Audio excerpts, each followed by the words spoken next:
இயேசு பாத்தீங்களா கதர்னார் பாத்தீங்களா, என் தேவனே என் தேவனே ஏன் என்னை கைவிட்டீர் அழுதார் பாத்தீங்களா. ஏன் அழுதார்? வலியில அழுதாரா? எஸ், வலி. என்ன வலி?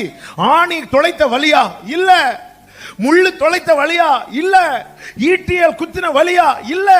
சாட்டையால் அடித்த வலியா? இல்ல.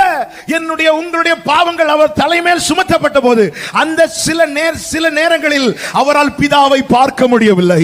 அதுவரை என் பிதா என்று சொன்னவர் இப்பொழுது நம்முடைய பாவங்கள் அவர் மேல் சுமத்தப்பட்ட அந்த சில மணி நேரம் அவரால் பிதாவை பார்க்க முடியவில்லை. காரணம், பாவம் அவரை பார்க்க கூடாதபடி மறைக்கிறது. இப்போ எந்த வேதனை அவரால் தாங்க முடிந்தது. ஆனா பிதா கிட்ட இருக்கிற அந்த உறவு கொஞ்சம் விரிசல் வந்ததும் ஃபர்ஸ்ட் டைம் கத்துறாரு, என் தேவனே என் தேவனே ஏன் என்னை கைவிட்டீர். இப்படி கத்துற சபை வேணும். Download ShareChat.